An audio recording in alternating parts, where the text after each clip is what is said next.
Hi everyone, welcome to another episode of Includability Shorts, a series of short, snappy chats stuffed with hot tips from our incredible includability partner experts. I'm delighted to be joined by the wonderful Foong, founder and CEO of B Corp certified and multi-award-winning Matchable Volunteering. Foong, it's so wonderful to see you as always, and thanks so much for joining me. And I think there seems to be so many more companies are trying to work that bit harder to try and create volunteering opportunities for their team. But how do you feel that journey should start for those companies? Where do they begin? And what do you feel those benefits might be? Yeah, no, thank you so much for having me, Dave. It's always an honour to be speaking to you and speaking to the includability community as well. So thank you. I guess I've prepared myself with some top 5 tips on volunteering, particularly for companies thinking about implementing a volunteering policy. So speaking to a lot of companies at the moment who have just launched or are thinking of launching a volunteering policy and giving their teams paid time off. So just a little stat to throw out there for you. So 83% of companies actually do offer their employees paid time off to volunteer at the moment, which is an incredible stat. And a lot of the time driven by the fact that employees themselves really want to give back and have requested this, often in pulse surveys and given feedback to the company that this is something that's really important to them. So as a company, I would say, obviously, it's amazing if you've already kind of got this in place. But one of the things that we have found is that often employees struggle to know where to go to find those volunteering. Obviously, they have busy day jobs, so the responsibility kind of falls back onto the company. So in the same way, for example, if you're offering your employees, healthcare benefits, you need to direct them to like a Bupa or an AXA to actually use those benefits.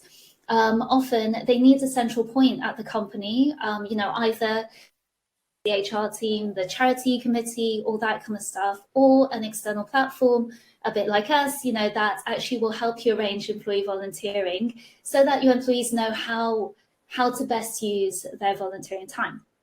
So, but in terms of tips, I would say, so the first thing is, as a company, think about why you want to volunteer. So there's lots of different reasons you might want to volunteer, and it actually is different whether you're the company and thinking about it from a company perspective.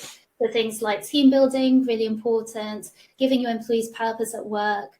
Also, there's stuff like great PR that comes out of these things as well, but also being seen as a company that lives their values and does the right thing. So often those are the things that really resonate and drive a company to volunteer or want to encourage people to volunteer.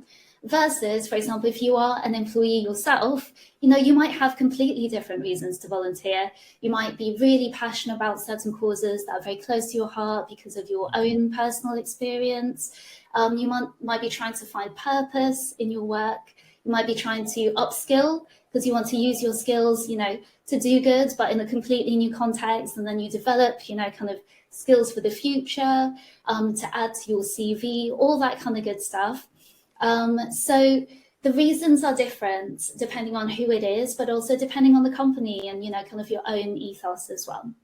So that's my first tip. Ask yourself why you are volunteering. The second thing I would say is then depending on the reason, that will actually determine the kind of volunteering that you end up doing.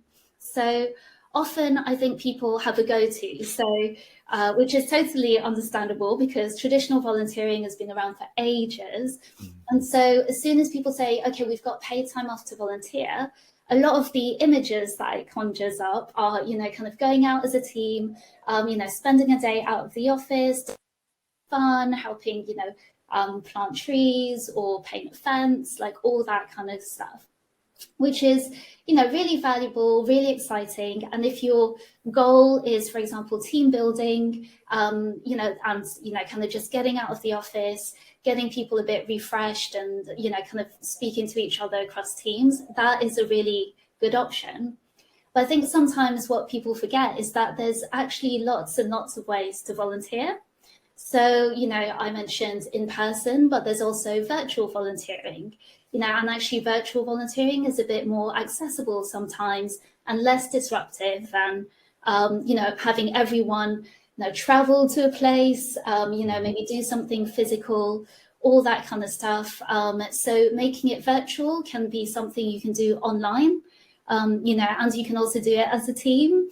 Remotely, so you can get those kind of team bonding vibes going, but it's also less disruptive to your day, and people who maybe can't physically travel can also take part.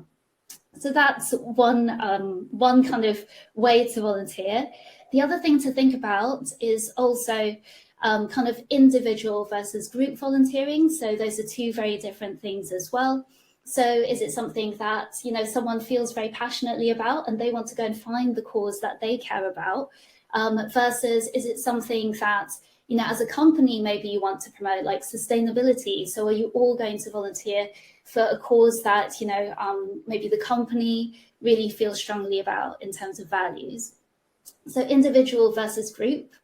And then the other thing to think about, so many things to think about, is skills-based versus traditional volunteering. So again, you can actually also, I think, this is becoming more and more prominent, obviously, but we also do a lot of skills-based volunteering. So the impact that you can actually make through skills-based volunteering, particularly through all kinds of projects, actually is 150 times more in terms of value than traditional volunteering. So if you went out and did something, kind of community gardening, etc., typically the value of that for the organisation is about £13 per hour, versus a project, if you do it with us, the value that you give back per project on average for us through skills-based volunteering is £1,920. So it's a huge difference. And also, skills, that's why we love skills-based volunteering as well. But again, depends on why you're volunteering. And then the last thing just to mention is also the kind of organisation that you're volunteering for. So is it a big charity that you're thinking of volunteering for, with the more kind of traditional volunteering, versus maybe it's a smaller charity or an impact startup where, often impact startups themselves, we've discussed it in the past, doing something really innovative, really exciting in their space. And also, you sometimes can make a bigger impact if that is your reason for volunteering with a smaller organization, because, you're working directly with the management of a charity or, the founding members of, an impact organization. So to summarize, I've spoken a lot there, but depending on your reason, there are, things to consider, like, is it individual versus group, remote or in person, skills-based or traditional, and also, is it a big charity or a smaller kind of organization that you're looking to help? Foong, that's absolutely wonderful. Thank you so much. And as always, just a joy to listen to your experience and your knowledge and all the incredible things that you're doing through Matchable. Hopefully to any organizations listening to this, Matchable is your partner. That's who you need. And to everyone who's just watched our latest Includability short, thank you again so much for joining us. And for more of these light bulb moments, please do head over to weareincludability.co.uk. You can check out our YouTube, our Spotify channels there. But let's keep learning, let's keep growing, and let's keep making our workplaces more inclusive, diverse, and mentally healthy.